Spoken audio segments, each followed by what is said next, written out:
Hari ini saya akan share tentang bagaimana menghadapi masa sukar. Kita sudah melewati 7 bulan lebih masa pandemi dan saya tahu bahwa setiap kita bingung ke depan akan seperti apa, dan juga ada orang yang berkata pandemi akan sampai tahun depan. Tapi dengar baik, jangan berhenti berharap pada Tuhan. Percayalah bahwa Tuhan tidak akan tinggalkan kita. Hari ini saya akan share tentang 3 don't bagaimana menghadapi masa sukar. Don't yang pertama, don't lose faith.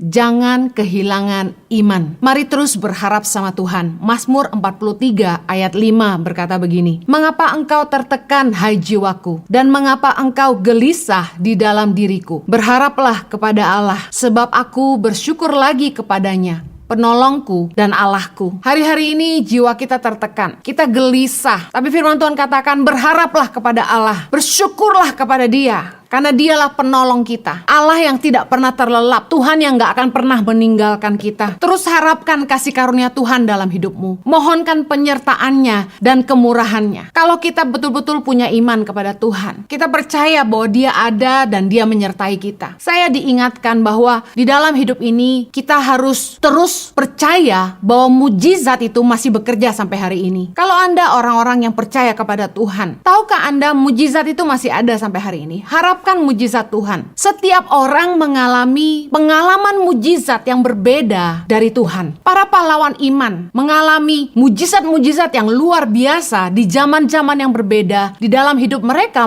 menyaksikan penyertaan Tuhan dan mujizat yang begitu nyata. Nuh mengalami mujizat ketika ia dan keluarganya diselamatkan di dalam bahtera yang Tuhan suruh dia bangun. Abraham mengalami mujizat bagaimana dia yang sudah sangat tua renta dan istrinya yang sudah tidak lagi haid bisa melahirkan anak yang dijanjikan Tuhan dalam hidupnya. Janji Tuhan dalam hidupnya bahwa dia akan mempunyai keturunan seperti bintang di langit dan pasir di lautan, dan Tuhan menggenapi itu hari ini. Musa mengalami mujizat dalam hidupnya, bagaimana dia bisa memimpin bangsa yang besar melewati padang gurun, melewati laut merah, dan ketika mujizat itu terjadi, Tuhan membuka laut merah sehingga menjadi kering untuk mereka lalui. Bahkan tiang awan dan tiang api dari Tuhan menyertai bangsa Israel yang dipimpin Musa waktu itu. Dan juga Tuhan mengirimkan mana dari sorga dan juga burung puyuh sebagai makanan mereka. Mereka mengalami mujizat yang berbeda di zaman yang berbeda. Saya ingin katakan begini, harapkan mujizat dari Tuhan juga bekerja bagi hidup setiap kita. Mujizat Tuhan dalam hidup saya dan saudara pasti berbeda. Kita akan mengalami pengalaman dengan Tuhan dalam masalah-masalah yang berbeda dalam hidup kita masing-masing. Tantangan hidup saya dan tantangan hidup saudara berbeda, tapi saya percaya bahwa Tuhan yang sama sanggup mengerjakan mujizatnya seperti dulu dia pernah mengerjakannya dalam hidup Nuh, dalam hidup Musa, dalam hidup Abraham. Tuhan yang sama sanggup mengerjakan mujizat itu dalam hidup kita hari ini.